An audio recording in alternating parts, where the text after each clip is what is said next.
Hello.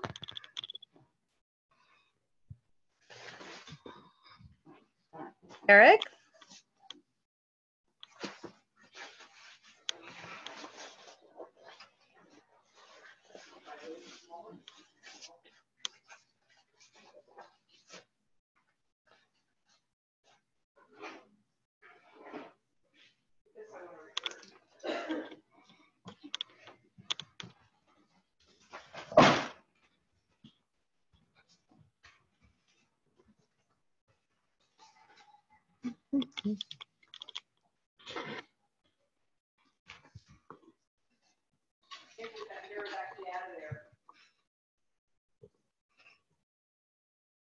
Hello.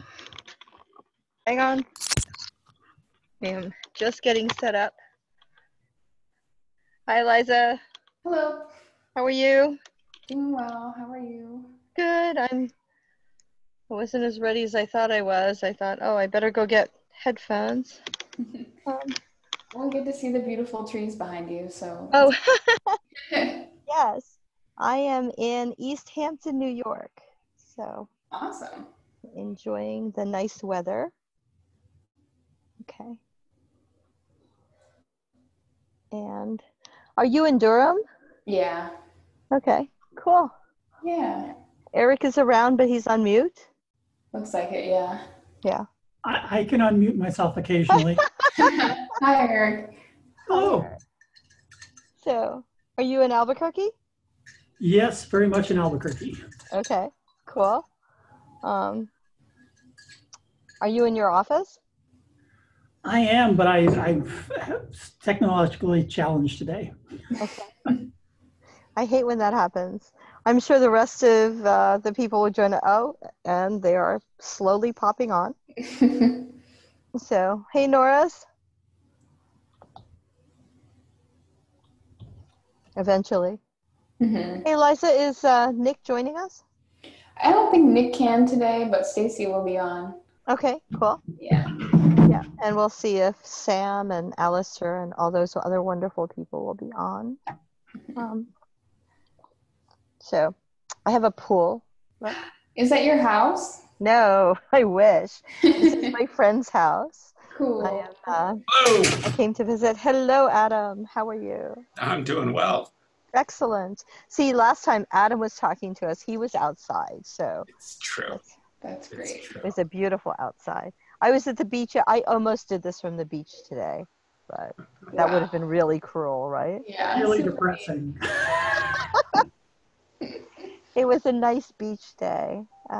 So anyway, hope everybody's enjoying their summer.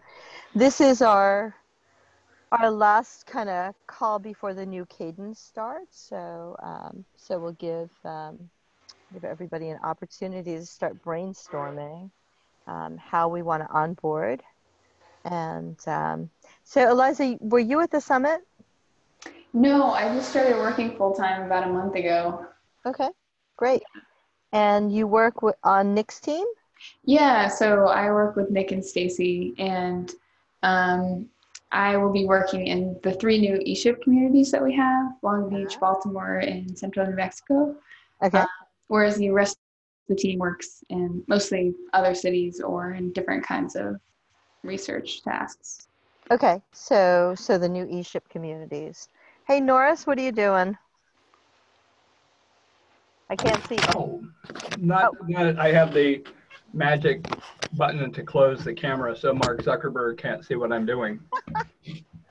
I'm sitting in a closet. Well, actually, it's a fake phone booth, so there's a lot of noise, going to be a lot of noise around me. So, but it's a hectic day. I'm also, I think at 1:30, I'm supposed to be in 3 different places, but I'm going to mostly stay here. We've got a meetup around the Y Combinator Startup School and since I helped nudge it along, I feel obliged to like stick my head in and go hi.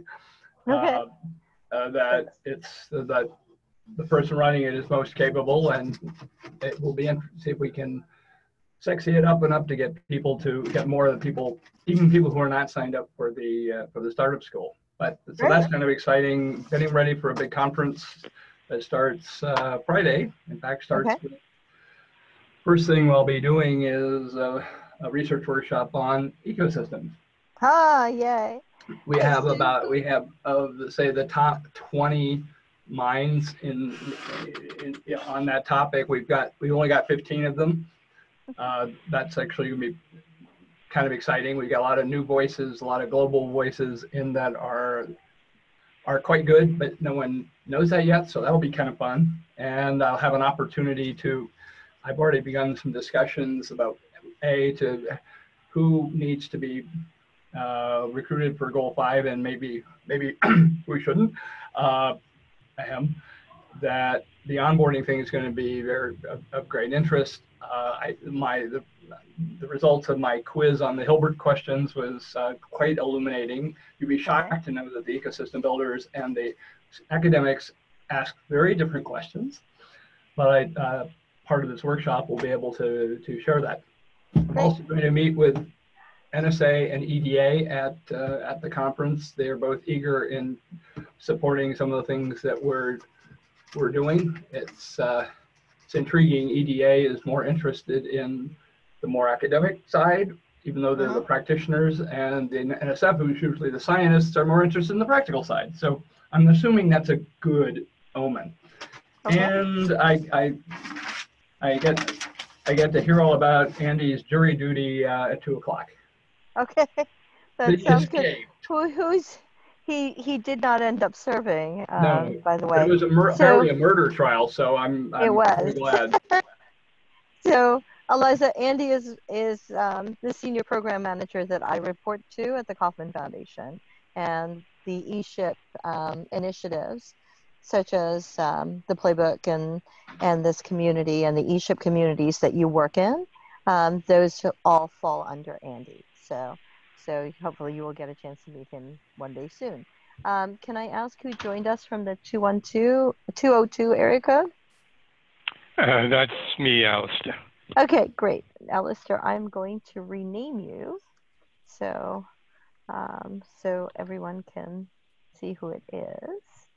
Good to have you on the call.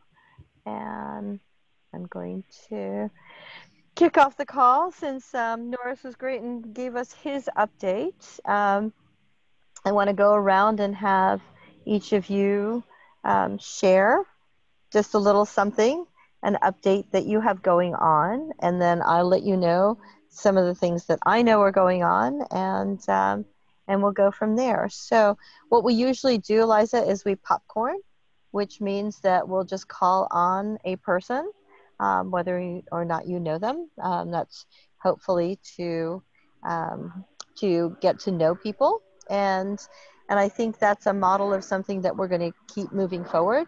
We're going to change the calls a little bit, so I'll talk about that in a minute. And I'm going to popcorn to Adam so that he can tell us what he's got going on in his world. Thank you so much. So let's see. The DoD has sucked all the oxygen out of my world, which is great. So we've been chasing invoices from the Pentagon and doing a lot of great work for the Army and the Air Force. So they are keeping us hopping. So I continue to I continue to hope that there's an opportunity for me to really pursue my passion, which is supporting ESHIP communities. But for now, the DoD is paying the bills and letting me fight another day to continue with that dream. So that's what's up here. Not a whole lot of work on the ESHIP specific stuff, unfortunately, but good things for our company and our long-term survival and viability. So that's fun. And with that, I will shoot it over to Alistair. I've been, as you may have seen on the ESHIP Facebook page, I sent out a request for people to talk about tools and related issues. And I had, I guess, 14 people representing ecosystem building organizations and themselves ecosystem builders who wanted to chat. And so I've had phone calls with about 8 so far. And we've collected some interesting information from different parts of the country.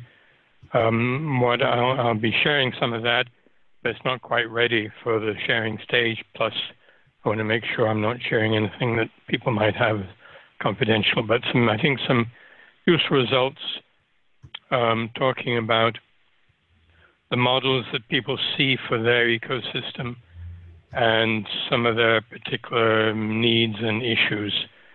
I will say one result is that from the ecosystem builders in these calls, their needs, their wants, their problems, the things they need to solve are so far pretty much identical to those of kind of traditional economic development organizations that I've been involved with for many years. Not quite sure how to interpret that, but we'll think about that soon. I'm on the phone, so I don't know who else is on the call, so I can't popcorn. Okay, so it's Eric, Eliza, or Nora. Well, Nora started us off, so Eric or Eliza, I'll let one of you choose to go first.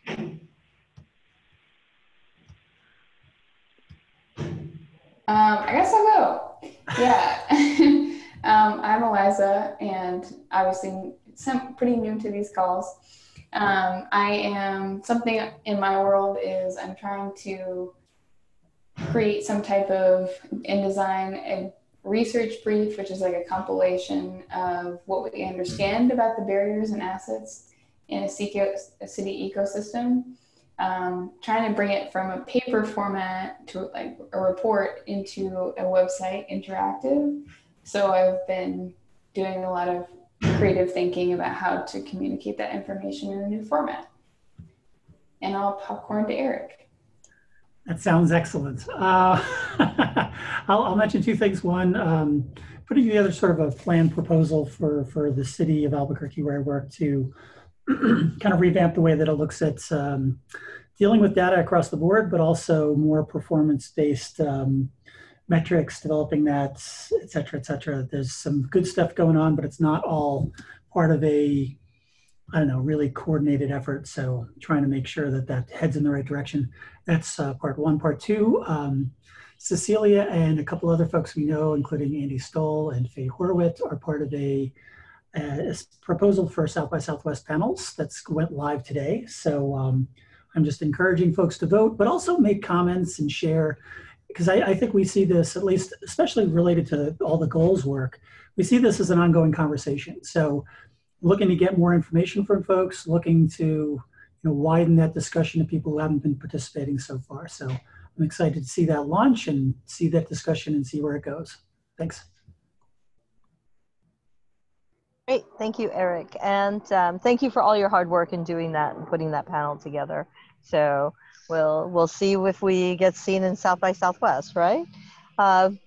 So what's going to happen after the discussions that we've had on these calls and learning what would be most beneficial to all of you, we're going to try to rework the agenda of these calls to be a little bit different from what they've been so far. So far, it's just been kind of syncing up, talking about subjects and moving the initiative work forward. So at this point, there are people who've signed up for initiatives and people who would like to sign up for initiatives. They are not just the people that attended the ESHIP Summit, but other people that are part of the community.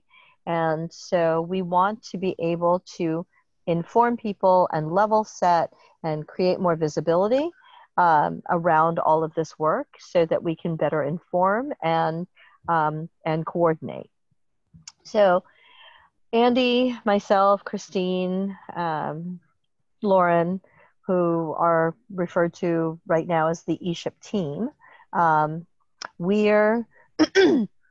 we've been really diving into the complexity and collaboration of all of this work and how complex it is and messy and all of those things. There's a whole blog post I wrote about how messy mass collaboration is, and that this, while this doesn't seem like it's set and we have a method or a procedure that's put in place, we've realized that this is actually part of the work. Part of the work is working through this all together so that we can get to we can get forward, right? It's not like it's this and we solve it and we're done. Like Victor said in his in his discussions, the work of ecosystem building is 20 and 30-year work, and we're at a pivotal time in history where things are evolving. Alistair, I don't know if you got a chance to see Del Gein's talk. I think it's on the Facebook page. And Eliza, you can join the Facebook ESHIP beta Facebook page. Just put in a request to join if you haven't joined already.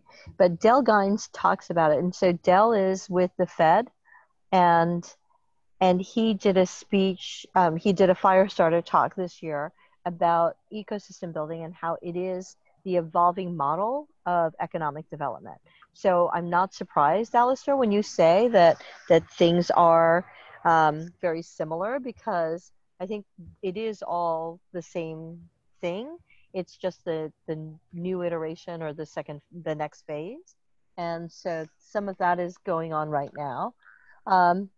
So in the work that we do, what we're going to do is for the past couple of years, we've refined down to 7 ESHIP goals, the goals that we're solving for. We've identified over 130 initiatives, of which we've prioritized about 30. They're not the only initiatives, but they're the ones that we thought would be a good starting off point. There are projects that have been submitted by some of you, by many of you, around these initiatives. Excuse me. And so these projects will start to be taking place. You'll all get together, you'll find your iteration of them, and form a team together and move forward on those. What we want to do is not be a bottleneck or a stopping anybody from doing anything. What Christine and I do for the community is to try to help with the visibility and foster an environment where all of you can get together and form the relationships and the bonds in order to collaborate together, right? The very base of everything we do is in friendships and relationships and partnerships in order to work together. And even if we're not working together, that will help form and collaborate together so that we can move the field forward. I want to talk a little bit about, and I've talked a little bit in the past, especially on the Goal 5 calls, about visibility versus transparency. There is nobody that I know of that's trying to hide anything from what's going on. The problem with all the information that we have is that there is a lot of it. So we'll do our very best to be very transparent. If you have any questions, please do ask.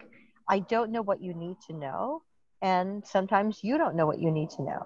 So what we're going to do is try to get it so that if there's something that you're curious about, just simply get in touch, and we can do it on the calls. We can do it by email. You can, whatever means, Slack, whatever means is most beneficial or easiest for you. So in honoring that visibility and trying to inform all the project groups about all that's going on, the first couple of minutes for a goal call going forward will be to check in, and we'll ask a question or whatever, but checking in with each other, and then updating on where your project is or whatnot. So let me go over the language, because I think sometimes it's confusing. This part of Andy's team, we work on ESHIP goals. ESHIP goals is part of the things that Andy kind of oversees. The other 2 parts that report to Andy are the playbook and the marketplace, which is one initiative, and then also ESHIP communities. And Eliza talked about ESHIP communities. ESHIP communities isn't particularly this community, but it's a partnership or an initiative with Forward Cities that started about 2 or 3 years ago and has evolved into a beta or pilot project with 4 communities. Eric's aware of them because Eric lives in one. So he lives in the Albuquerque corridor. So the what did you call it? The something New Mexico corridor? North Central New Mexico. North Central New Mexico. You need to come up with like a sexy acronym or something because Yeah, I the don't think I'm Silicon X. I always love when everybody uses that. What do you use? I'm sorry, say it again.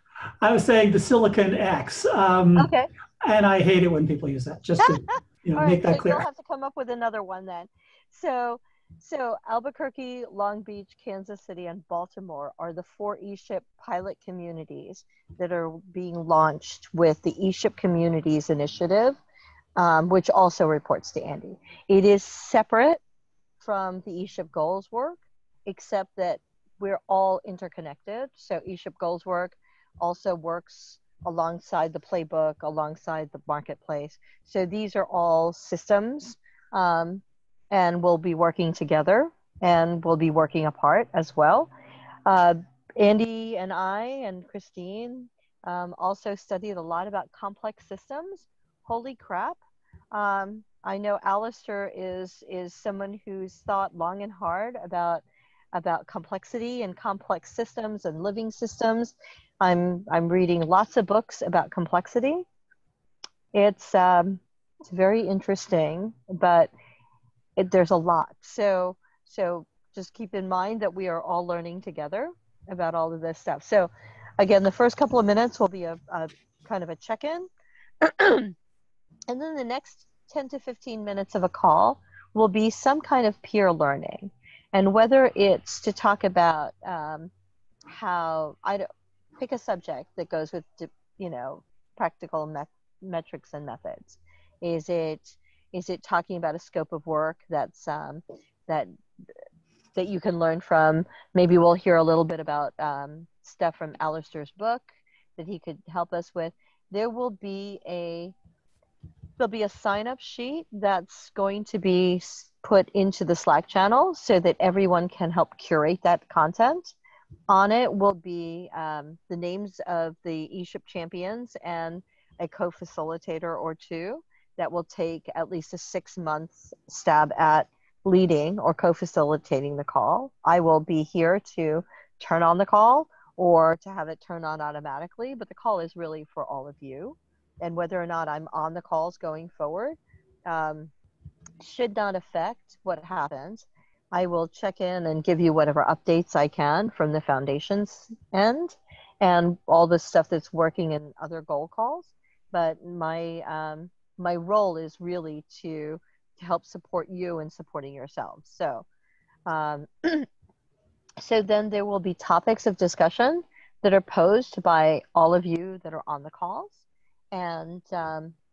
And you can vote up or vote down some of these things and then put them into place so that everybody knows what the topic is going to be next month or the following months. If there's a speaker or somebody or a video or something that you would like to introduce or discuss, that's totally up to you.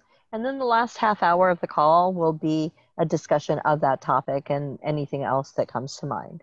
So first 10, 15 minutes, check in and updates from the project groups. And then another 10 to 15 minutes of content by whatever speaker or topic or content expert that you would like to put in, and then a discussion of the topic. Are there any questions on that? Nope. Okay, hearing none. And this will all be curated by you, the community. The page will live in the Slack channel. It will probably also live in the dashboard. So we're trying to figure out where to best put those things so that everybody has access to it, because it should be a living document. And then this way, when these calls, which are being recorded, are finalized, we'll put them up on the dashboard and people can relate back to them. So off the top of your heads, because I'm just going to challenge all of you, are there topics that you would think that a practical metrics and methods call?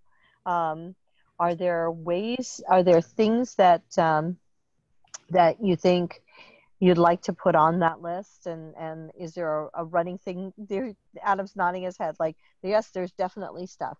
The other thing is, we think that this would be a great way to level set people so that when they're coming into a conversation, that they'll be able to go back and see what's been discussed prior. And you know that there will always be new people joining the calls, and we don't want it to be awkward, or we want them to be able to have a resource that they can tap into. So is there any thought about how else we're not addressing that? And Alistair, I'm going to ask you, since you work with different communities and talk about those things and a lot. So is there anything that you think is missing or can be added?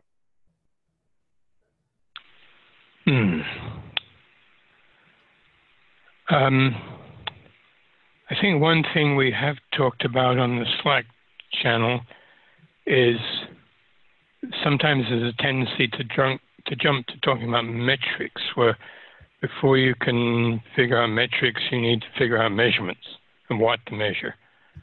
And one thing that has come up on my most recent interviews with people, and also in the past, is a measurement for impact. That is, that maybe the ecosystem had some goals, where those goals normally would deal with impact.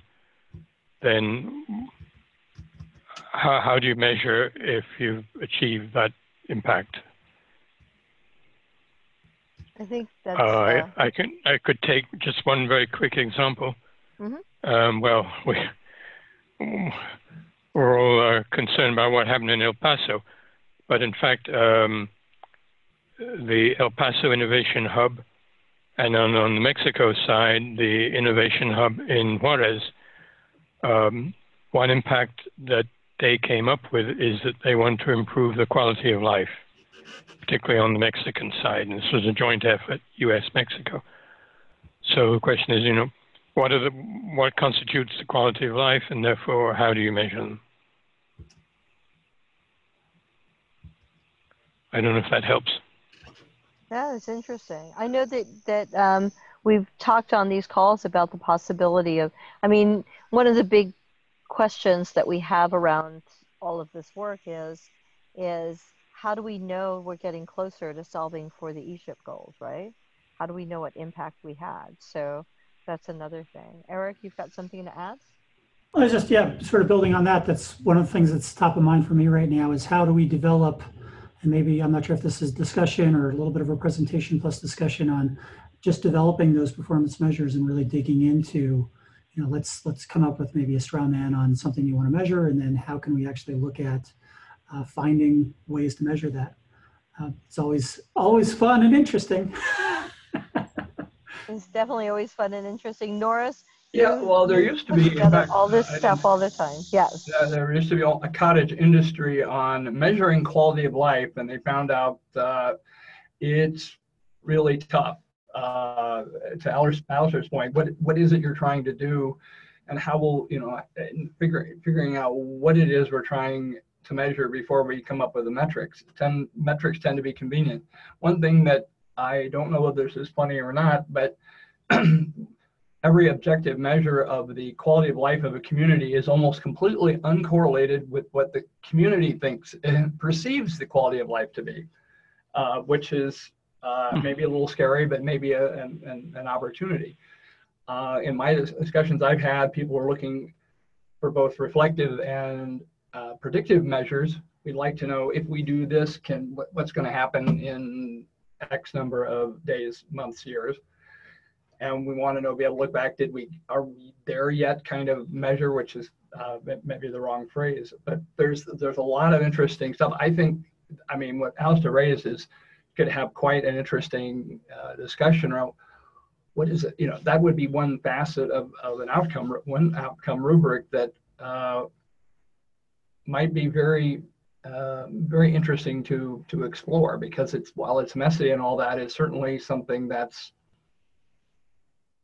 that's important, and it's very tricky to measure. And maybe it relates to an earlier thought I had of, we might be able, with this peer learning, maybe we can even recruit an expert or two to talk about it. That the guy who used to do the places rated series actually lives in Sun Valley. I suspect we could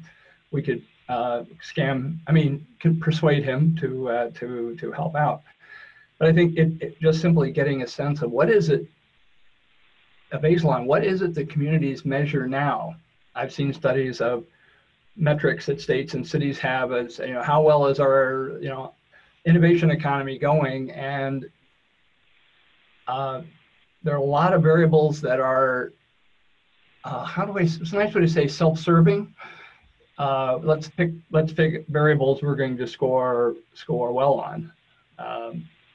Like Boise gets rated very high, but it's the metrics people have chosen that we didn't choose, make us look really good and kind of obscure what isn't there. I think the final issue with metric, you've got to have the stuff that tells you you're off beam, not just what's on beam. What's your distant early warning system for your local economy? So I'm thinking there's probably a couple of conversations, and maybe it's more than just one of these calls. I think that's really great input. I think that some of the stuff that we're talking about is hang on one second. Some of the stuff that we're talking about really does have to start somewhere, and I guess we don't know what to measure because we don't know what's come before. And one of the things that happened at the ESHIP Summit this year was that Value Web people had started to put together a timeline and had people try to place Post-its or whatnot into the timeline to say the things that have happened since the first ESHIP Summit in 2017. And I almost think that would be a very interesting thing, instead of like, what do you want to measure? And then let's find the metrics to do that.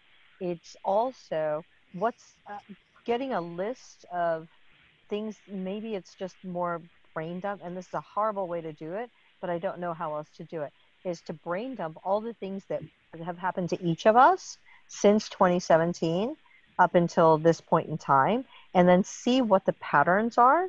Like X amount of people that have new jobs or organizations like Adams, that's happened. This is since 2017, right? Whether or not the idea was in your head, like these things actually happened. And then what part of being part of this community ecosystem did influence some of the things that happened, good, bad, or indifferent. And if we put them together, then maybe there's a way to cull them and figure out what the patterns are in some of the things that happen.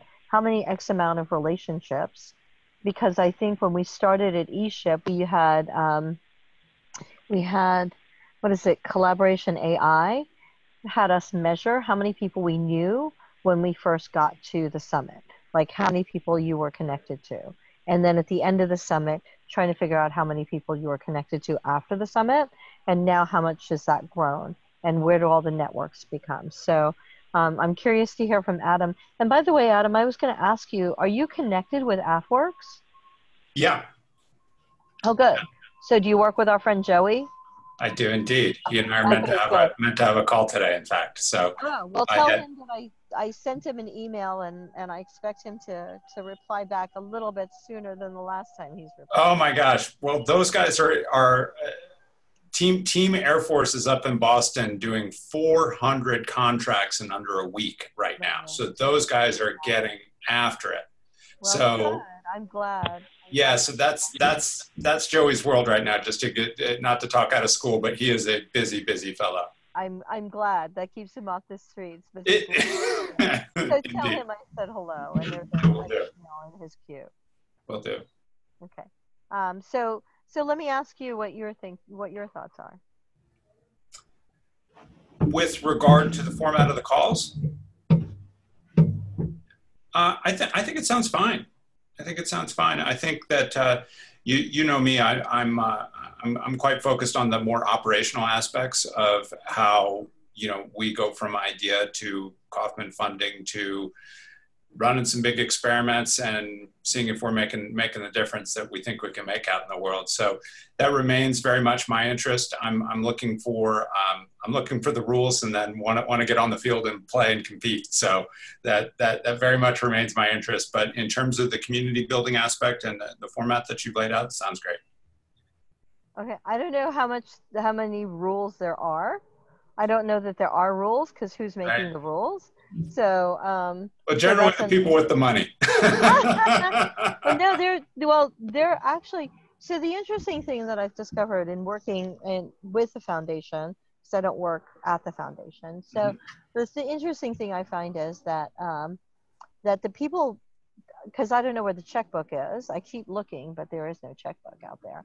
And so the people with the checkbook only dictate what they are interested in. It doesn't mean that there aren't other checkbooks. So one of Christine's jobs out there is to find other resources, and whether it's funding or something else, like other resources that help the work. And that's what Christine is working on right now, in trying to help move the field forward, because there are certain things that the Kauffman Foundation is interested in, but is absolutely, this work that we do is not the Kauffman Foundation's ecosystem building, right? This is ecosystem building as a field. The role that Kauffman plays is as a convener. I think I cannot think of any other organizations that put out a call and ask 450 ecosystem builders to show up at a conference, and it happens. There are very few organizations in the world that can do that on entrepreneurial ecosystem building. So that's kind of their role. So because they can, they must, and that's how we get started. But that's definitely not the be all and end all. So Eliza, you're new to this, but you're not new to the work, and so I'm curious to hear some of what you're thinking about. Yeah, I'm really curious to learn more about the projects and how,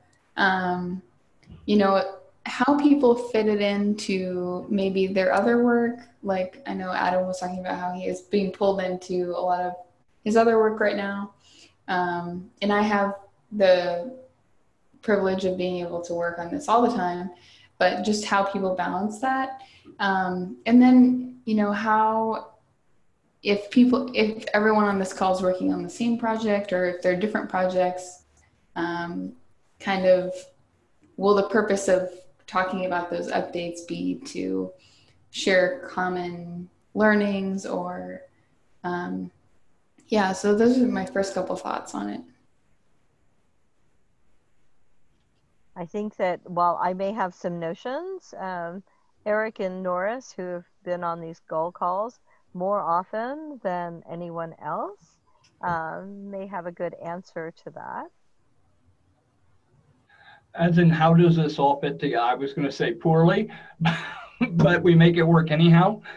It's part of that, the messiness you talked about. But you do look for synergies wherever you can, and that can be lead to some serendipitous outcomes, like a completely different phone call. I'm talking to some who I thought was this, how do I say this nicely, weirdo bureaucrat from the Economic Development Administration, who became ecstatically interested in, and he had, for some reason, apparently never heard about this ESHIP stuff. And so we're going to both be at the same conference, so we'll have a conversation. And to Adam's point, I bet you they have a lot of rules, but that's something that we can sort of collaboratively is. If we're not getting Kaufman's checkbook, there are other, as you say, there are other checkbooks out there. From the hackathon groups at ESHIP, at least one of them thinks they can find lavish, to use their word, lavish funding to move forward. I will believe lavish when I see it, but I think that is, you like to say, cause not do. The more that you can get, I don't want to sound like, well, the more you can get other people to do the work, the more you can fit things in. But I'd say look for the synergies. Keep an open conversation, have sidebar conversations with people doing interesting stuff. I always envy my conversations, my phone calls with Alistair and Adam, for instance. So I don't know if that helps, but I think the short answer is it's messy, it's aggravating, but we're going to get there. I like that end note. The thing that I'm not also sure will add any help, but one reason. So I think this topic is really, it's crucial. It's one of the most important topics to my mind. However, it's probably not like my home. One of the reasons I participate sort of in as many calls as I can is I think I'm looking for ways from goals 1 and 2. How can we look for ways? Are there opportunities to be more inclusive or to reduce barriers for participating in whatever we're doing? Whether that's something on goal 5 or goal 6 or 7, how can we look at it through that lens? Similarly, are there opportunities for building this culture of collaboration? So can we find ways to collaborate, or can we build more trust within our culture? Are there things that we can do around goal 5 that help move that forward? So I'm kind of visiting in a way from those two perspectives, and where there's opportunity, I'll speak up.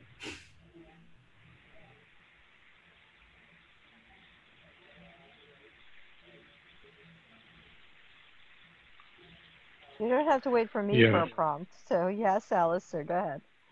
Yeah, I could add,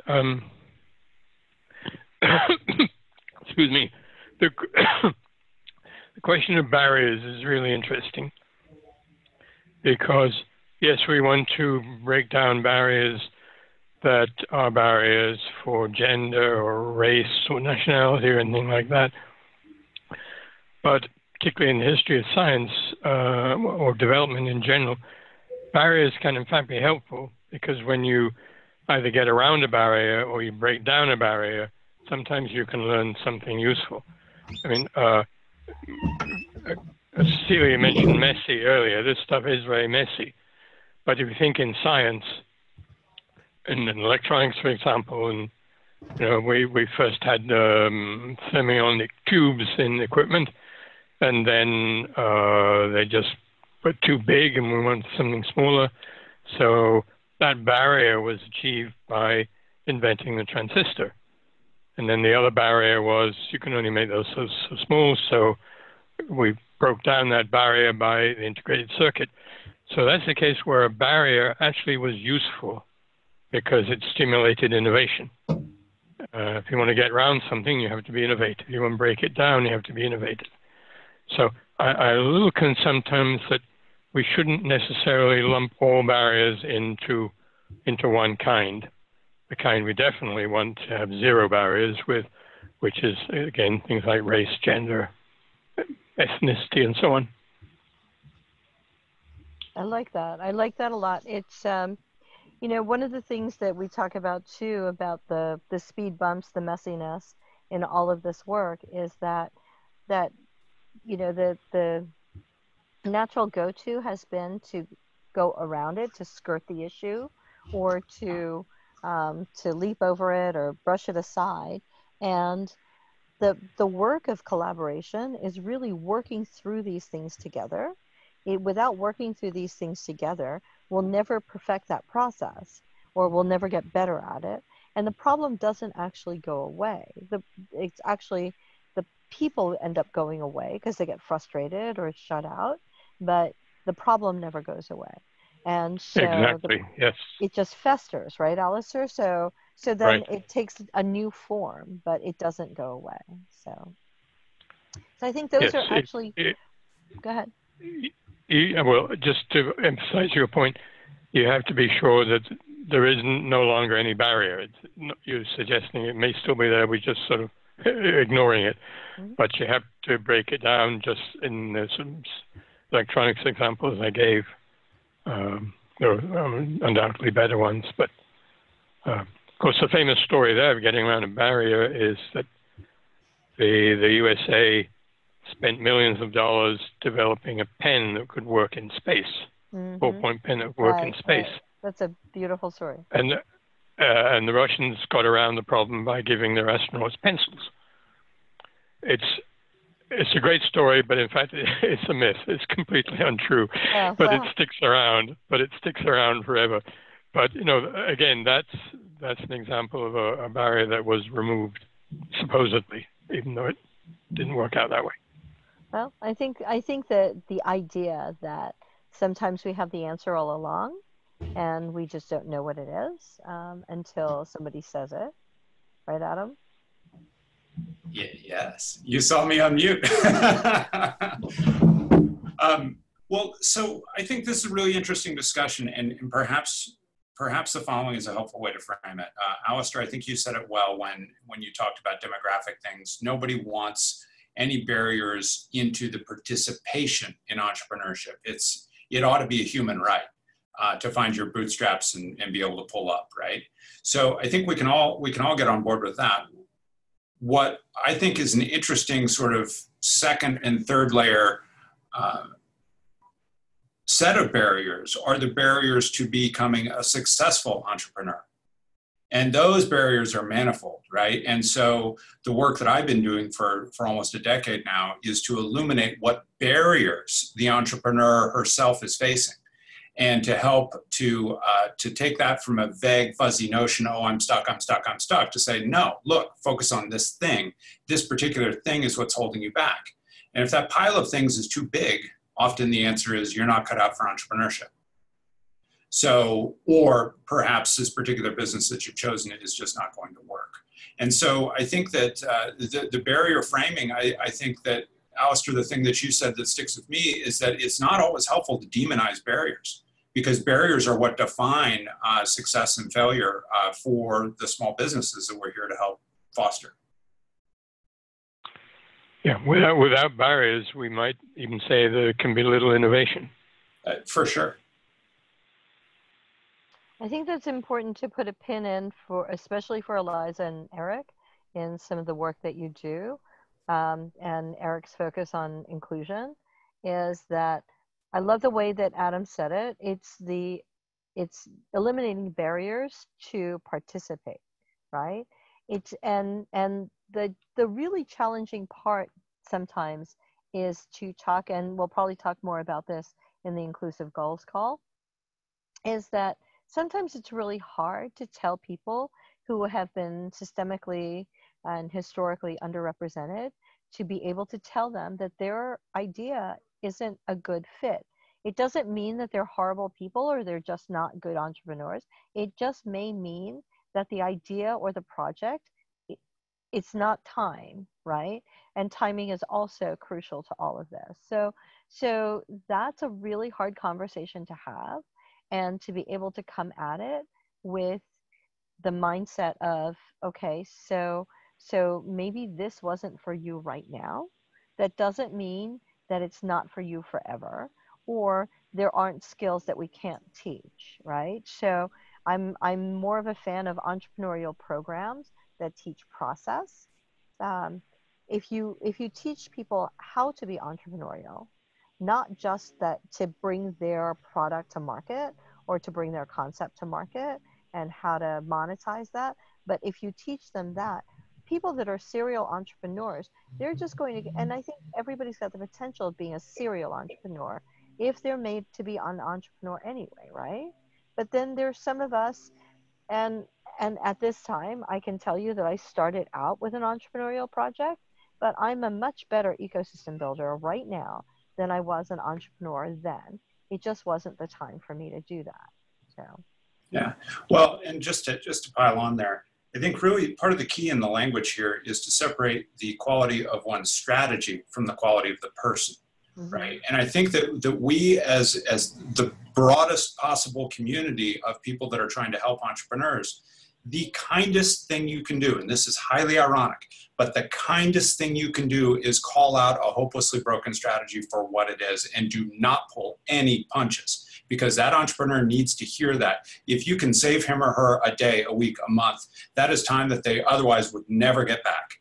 So we really need to be clear about that. And I think that culturally it's got to be okay for, and we need to find tools, we need to find ways to call out something that's fundamentally broken for what it is without having the person feel like they as a human are being evaluated or judged.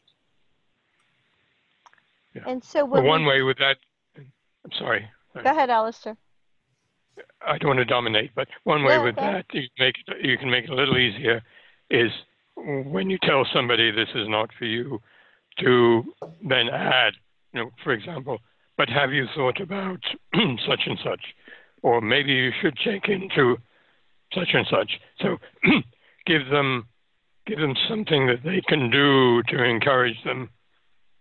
And then that can make that conversation easier.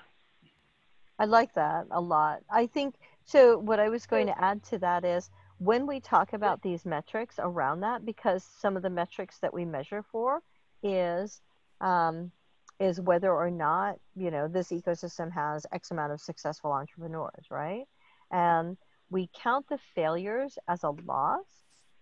And I don't know that we should. And how do you create a metric around that they are good entrepreneurs or potential entrepreneurs, just that this project wasn't right? So how do you do that, Norris? Well, one of the things that people had tried to do in the past was when the business exited, when was the next entry?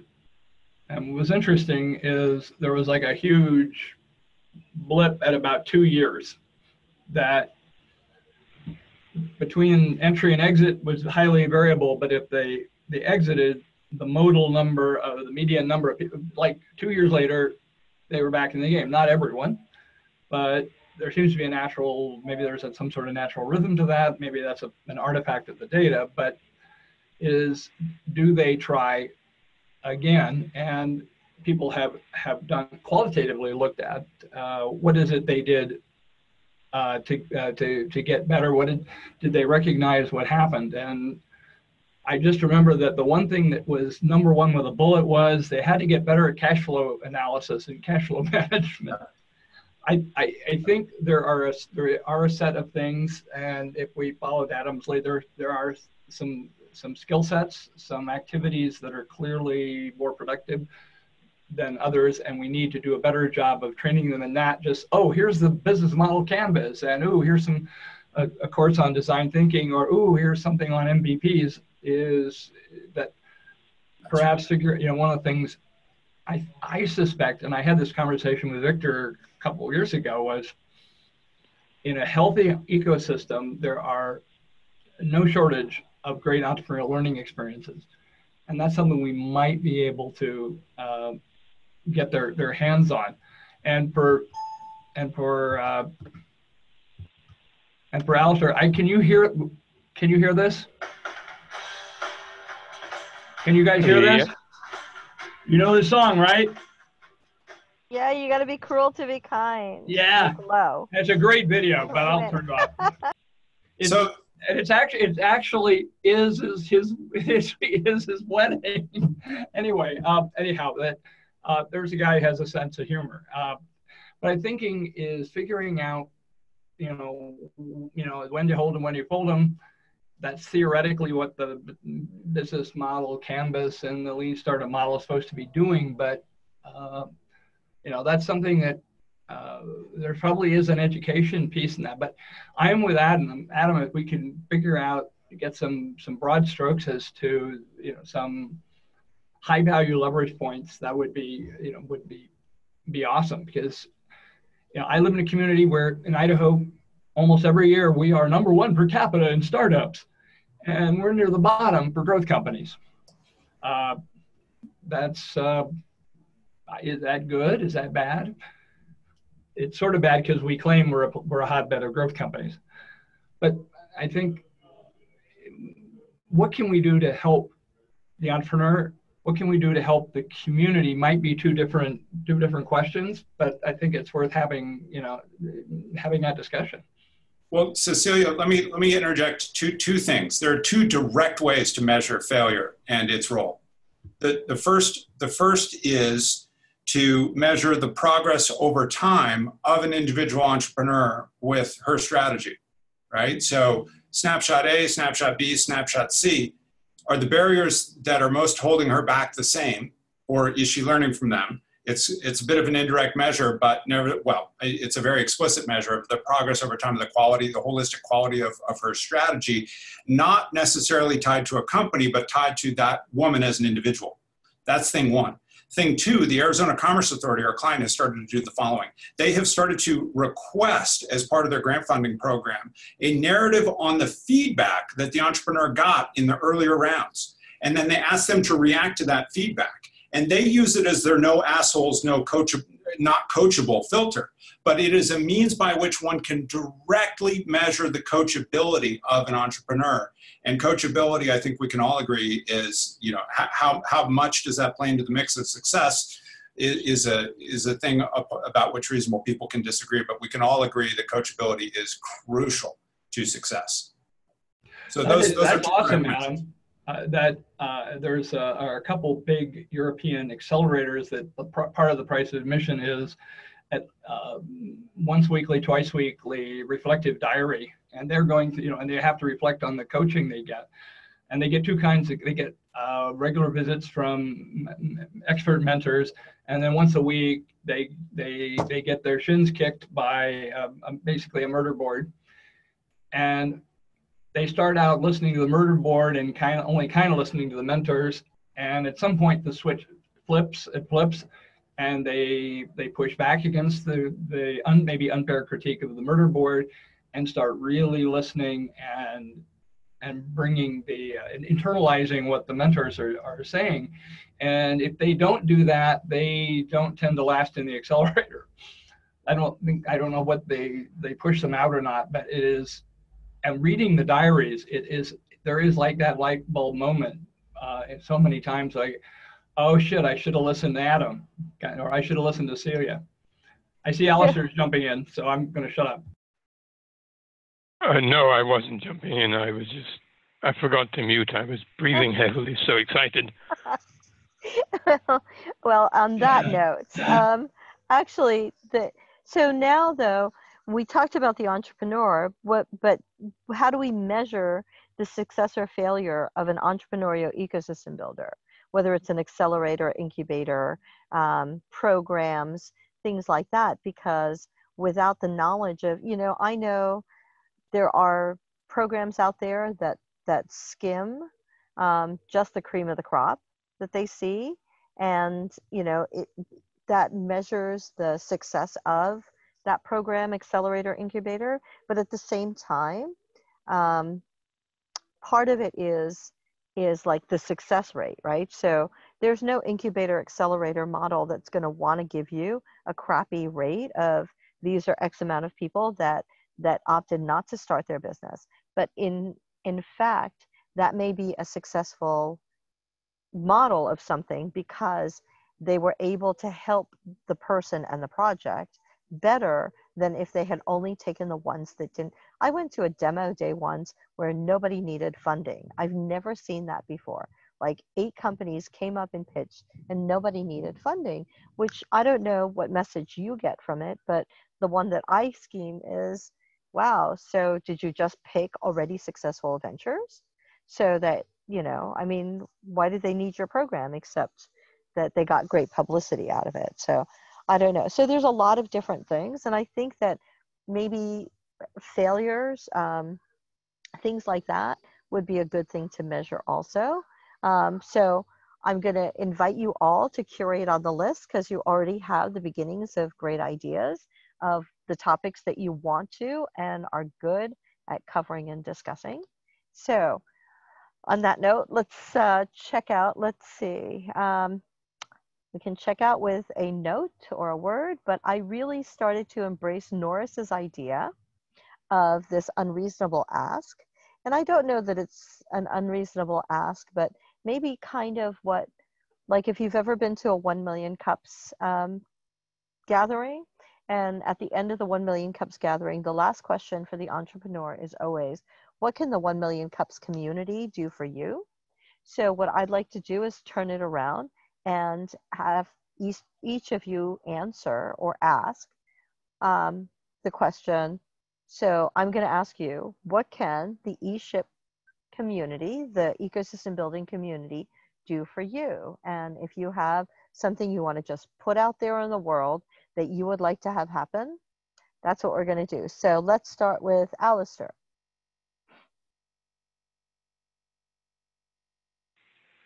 I was afraid of that. I think when you say do for you, you're thinking do for your business, or okay.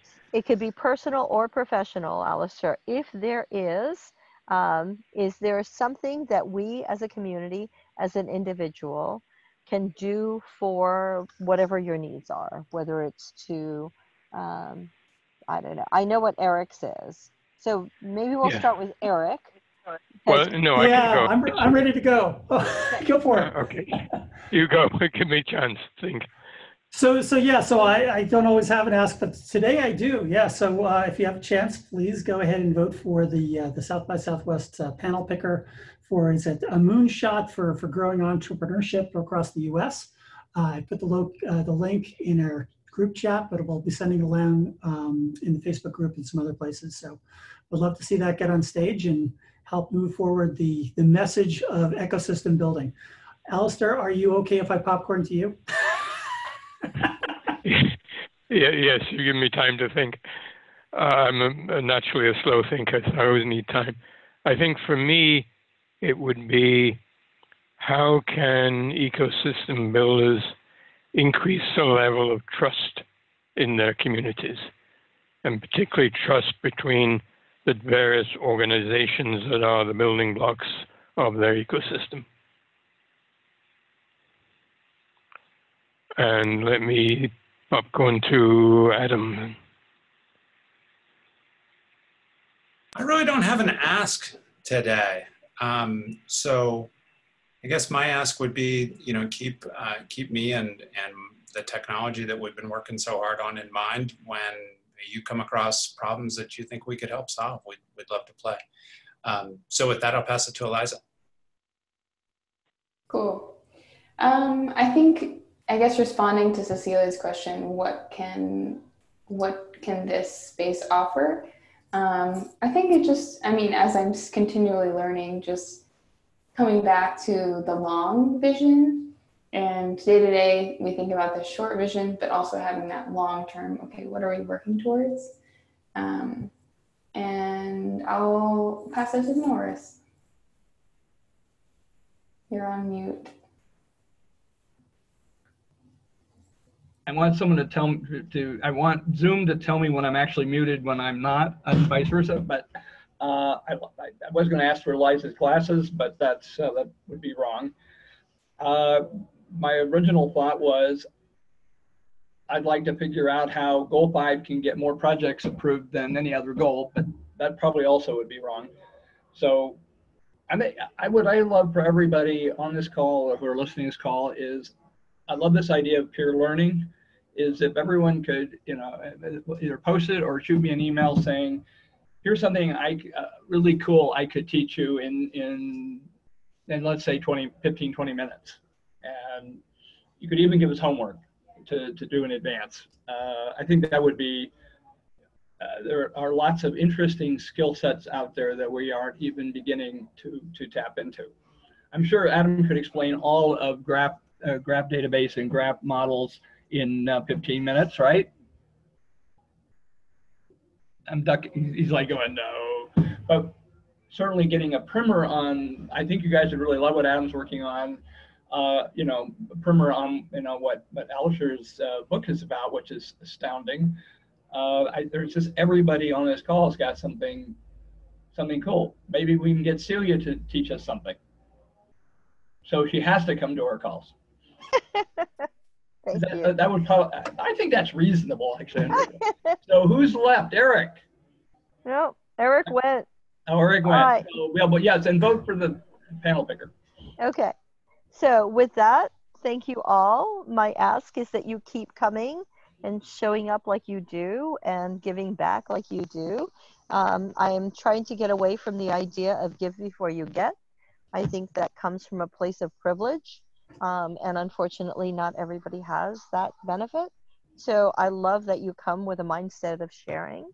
And as long as we keep sharing and working together, I think that we're going to get it right more than we'll get it wrong, and we're going to keep going forward. So thank you all.